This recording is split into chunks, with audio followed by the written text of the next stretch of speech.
বিসমিল্লাহির রহমানির রহিম। প্রিয় সাংবাদিক বন্ধুগণ, আপনারা সবাই জানেন আগামীকাল 12 ফেব্রুয়ারি 2026 আমাদের জাতির জন্য বহুল প্রত্যাশিত নির্বাচন, ত্রয়োদশ জাতীয় সংসদ নির্বাচন এবং গণভোট অনুষ্ঠিত হতে যাচ্ছে। রংপুর জেলার আমাদের 873টি ভোট কেন্দ্রে ভোট গ্রহণ অনুষ্ঠিত হবে।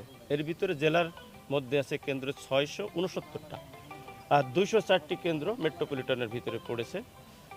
আমরা মেট্রোপলিটন সহ জেলার ভোটারদের এবং যারা ভোট প্রত্যাশী ক্যান্ডিডেট, ভোট গ্রহণের সাথে জড়িত প্রিজাইডিং অফিসার, রিটার্নিং অফিসার সহ সহকারী প্রিজাইডিং অফিসার, পোলিং অফিসার সহ যারা ভোট গ্রহণ করবেন এবং ভোট গ্রহণে ব্যবহৃত লজিস্টিক, তাদের নিরাপত্তার জন্য একটা নিরাপত্তা বলয় তৈরি করেছি।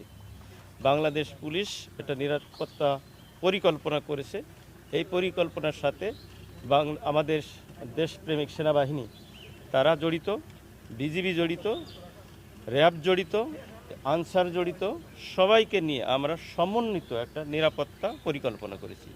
আমাদের এই নিরাপত্তা পরিকল্পনার মধ্যেই এই ভোট গ্রহণ অনুষ্ঠিত হবে।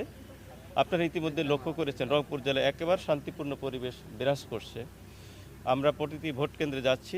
ইতিমধ্যে প্রতিটি উপজেলা থেকে প্রিজাইডিং অফিসারের যে টিম, তিনারা ভোট গ্রহণের মালামাল সংগ্রহ কাজে ব্যস্ত। অল্প সময়ের মধ্যে তিনারা কেন্দ্রে পৌঁছে যাবেন। কেন্দ্রে পৌঁছে তিনাদের প্রস্তুতি গ্রহণ করবেন। আগামীকাল 7:30টায় ভোট গ্রহণ শুরু হবে। ভোটাররা একেবারে নিরাপত্তার মধ্যে থাকবে, তারা উৎসবমুখর পরিবেশে ভোট কেন্দ্রে যাবেন। ভোট গ্রহণ সম্পন্ন হবে, ভোট গণনা সম্পন্ন হবে এবং পরবর্তী কার্যক্রম সম্পন্ন হবে সম্পূর্ণ নিরাপত্তার মধ্যে। আমাদের এই কাজে আমাদের জেলায় 1916 জন পুলিশ সদস্য মোতায়েন করা হয়েছে। কেন্দ্রে আমরা কোনো কেন্দ্রে 2 জন, কোনো কেন্দ্রে 3 জন পুলিশ সদস্য মোতায়েন করেছি। এছাড়া আমাদের মোবাইল পেট্রোল আছে, স্ট্রাইকিং ফোর্স আছে, এরপরে আপনার সেক্টর ওয়াইজ ডিউটি আছে। এভাবে আমরা করছি। তারপরে আমাদের ডিএসবি আছে, ডিএসবি তারা গোয়েন্দা তথ্য কালেকশন করছে।